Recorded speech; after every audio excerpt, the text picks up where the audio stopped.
खिलवा के पात तरे उगेलन सूरज मल धापे धूपे रे करेलो छठ बरतिया के धापे धूपे रे करेलो छठ बरतिया के धापे धूपे। जय छठी मैया दोस्तों, स्वागत है आप सबका मेरे चैनल पुष्पाज पोएट्री एंड पैशन में। तो दोस्तों आज मैं आप सबको छठ पूजा में जो खरना पूजन होती है उसकी विधि बताने वाली हूँ। तो सबसे पहले दोस्तों खरना पूजन के लिए आपको एक कमरा तैयार रखना पड़ेगा जिसमें आपको पूजा करनी है, क्योंकि छठ पूजा में बहुत शुद्धता का ध्यान रखा जाता है। दोस्तों आप अपना पूरा सामान उसी कमरे को साफ सुथरा करके उसमें रख लीजिए। और खरना पूजन चूँकि शाम को होती है तो उसके लिए आपको पश्चिम दिशा में एक आसन बिछा के बैठ जाना है और सारी पूजन की सामग्री लेकर बैठना है दोस्तों। तो सबसे पहले तो उसमें खीर बनाई जाती है और पता है आप सबको कि खीर गुड़ और चावल और गाय के दूध से बनी होती है, उसमें कोई भी ड्राई फ्रूट्स वगैरह नहीं डालते हैं। तो सबसे पहले दोस्तों पश्चिम दिशा की ओर एक आसन लेके शुद्ध कोई भी ऊनी चादर हो या ऊनी कोई भी आपके पास आसन हो तो उसमें बैठ जाइए और अपने आगे भिगोए हुए चावल को पीस कर अरिहन तैयार कर लीजिए। और उस अरिहन से अपने आगे जहाँ आप बैठी हैं तो उसके आगे एक गोल सा बाउंड्री लाइन बना लीजिए उसी अरिहन से जो चावल आप पीस के रखी हैं, क्योंकि उसके अंदर ही सारी पूजा हमें करनी है, पूजा उसी के अंदर ही संपन्न होगी। उसके बाद दोस्तों क्या करना है, हमें उस जो बाउंड्री बनाई है उसके अंदर गंगा जल से हमें शुद्ध कर लेना है। गंगा जल थोड़ा छिड़क दीजिए और फिर थोड़ा फूल अक्षत छिड़क दीजिए ताकि फर्श में पूजन कर रहे हैं तो फर्श हमारा शुद्ध हो जाए। उसके बाद जो पीला सिंदूर होता है छठ पूजा में जो इस्तेमाल की जाती है उस सिंदूर से 5 टीका आप बना दीजिए उस बाउंड्री जो बनाई है उसके अंदर। उस 5 टीके को टीकने के बाद दोस्तों उसमें 5 फूल चढ़ा दीजिए और 5 शुद्ध देसी घी के दिए जला दीजिए आप मिट्टी के दिए में। और धूप बत्ती जलाती हैं तो धूप बत्ती जला दीजिए, अगरबत्ती जलाती हैं तो अगरबत्ती जला दीजिए और अगरबत्ती को एक केला रख लीजिए वहाँ पे और अगरबत्ती को अच्छे तरीके से वहाँ पे फिक्स कर दीजिए दोस्तों। उसके बाद फिर हवन करना है या हवन या होम कहते हैं हम, वो करना है हमें। तो उसके लिए आपको एक मिट्टी का पात्र लेना है, गाय का उपला लेना है, शुद्ध देसी घी लेना है, छोटी छोटी आम की लकड़ी जो सूखी हुई हो बिल्कुल छोटी छोटी आप लीजिएगा ताकि अच्छे तरीके से हवन हो।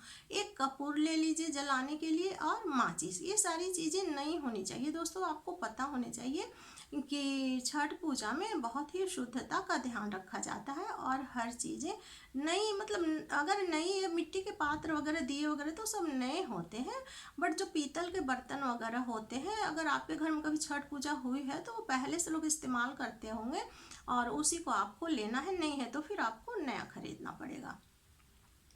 ये पूजन हो गई और उसके बाद फिर आप सूर्य देवता को प्रणाम कीजिए, दंडवत कीजिए और सूर्य देवता से ये प्रार्थना कीजिए कि हे सूर्य देव आप मेरी पूजा सफल कीजिए, आप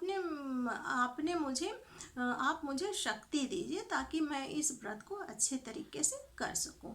उसके बाद दोस्तों आपको पहले ही 2 पीतल की थाली में खीर निकाल के रखना है, जो खीर आपने तैयार की है दूध गुड़ और चावल से। और इसमें दोस्तों ड्राई फ्रूट्स वगैरह तो नहीं डलते हैं, ये सबको पता है। तो 2 जगह आपको खीर निकाल के रखना है और 2 केला दोनों थाली में रख लीजिए या 5 केले भी रख सकती हैं आप, जितना खा सकती हैं। खा नहीं सकती हैं पूजा के हिसाब से, 3 तो रखा नहीं जा सकता है, 4 भी नहीं रख सकते हैं, तो 2 या 5 रखिए, 5 दोनों थाली में। और फिर एक ग्लास में पानी रख लीजिए दोस्तों पीने के लिए। एक लोटे में भी, पीतल के लोटे में अलग से पानी रख लीजिए ताकि यदि ज़रूरत पड़े तो आपको वहाँ से उठना न पड़े, क्योंकि इसमें बार बार नहीं उठा जाता है, एक बार बैठ के ही आपको पूजन समाप्त करना पड़ेगा। और अगर आप दूध पीती हैं तो हल्का गर्म करके दूध रख लीजिए, दूध बहुत लोग पीते हैं। तो इतना सामान आपको लेके बैठना है दोस्तों। अब क्या करना है, उसमें से 2 थाली में से जो आपने प्रसाद निकाला है उसमें से एक थाली को आप बड़े प्यार से, बड़ी श्रद्धा से अपने दोनों हाथों से पकड़िए और सूर्य देवता को याद कीजिए, नमस्कार कीजिए, प्रणाम कीजिए कि हे सूर्य देव, मैं ये प्रसाद आपको अर्पित कर रही हूँ, प्रेम पूर्वक, श्रद्धा पूर्वक आप इसे ग्रहण कीजिए। ये कह के प्रणाम करके उस प्रसाद को दोस्तों जहाँ पे पूजा की है उसके आगे रख देना है। उस प्रसाद को हमें नहीं खाना है। अब जो ये दूसरी जो थाली है उसे उठाना है, और उस थाली को भी उठा के हमें उस गोले के अंदर ही, जो गोला हमने बनाया है, तैयार किया है अरिहन से, चावल पीसे हुए अरिहन से, उसके अंदर रख लेना है।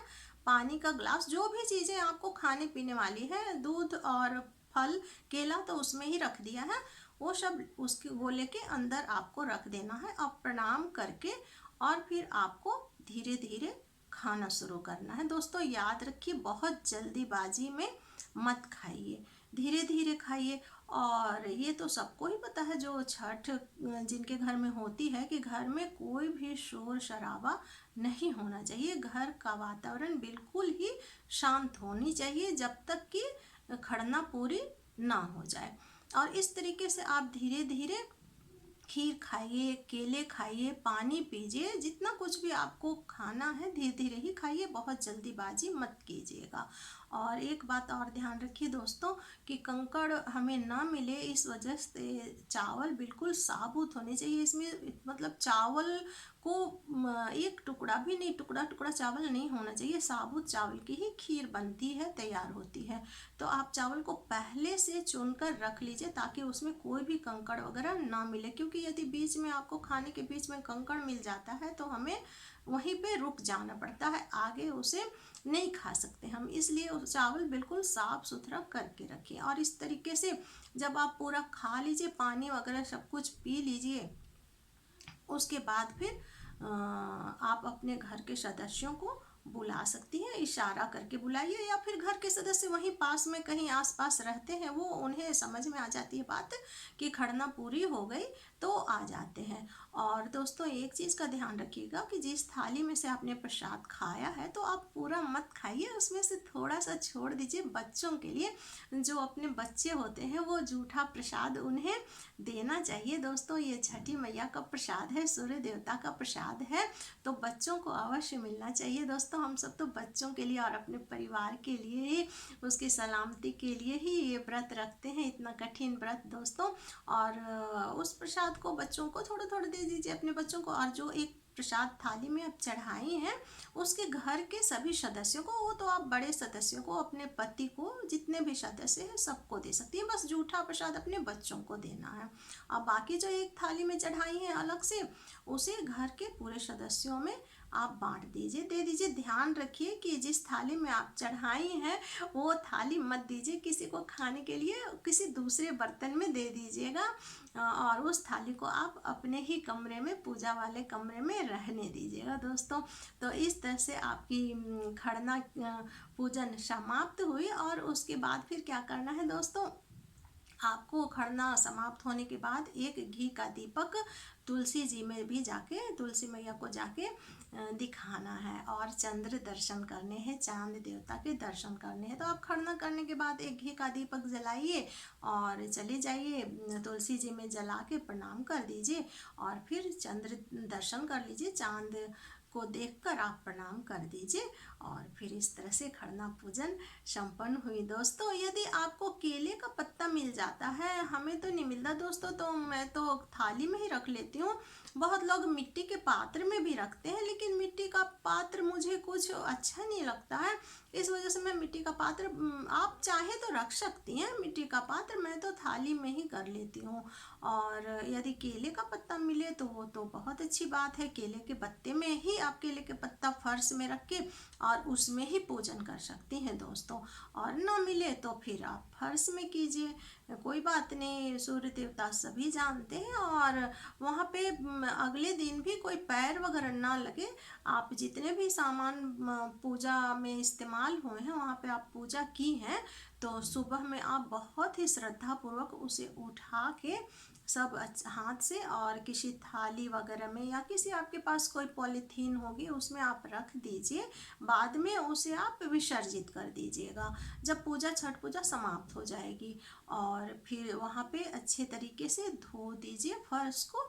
उस पानी को दोस्तों पैर नहीं लगाया जाता है, इस चीज़ का ध्यान रखिएगा। छठ पूजा बहुत ही शुद्धता का व्रत होता है दोस्तों, इसलिए बहुत ध्यान पूर्वक ये पूजन हमें करना होता है। तो इस तरह से आप सबको ये खरना की विधि कैसी लगी दोस्तों ज़रूर बताइएगा। और यदि आप सब ने मेरे चैनल को सब्सक्राइब नहीं किया है तो आप कर लीजिए। अभी छठ पूजा की सारी वीडियो मैं डालूंगी आप सबके लिए। और यदि आप सबको कोई भी कंफ्यूजन है तो कमेंट बॉक्स में आप पूछ सकती हैं कि इस पूजा में और क्या विधि है, ये कैसे होता है, तो मैं अवश्य उत्तर दूंगी आप सबको। और ज़्यादा से ज़्यादा शेयर कीजिए, लाइक कीजिए दोस्तों मेरे वीडियो को। जय छठी मैया।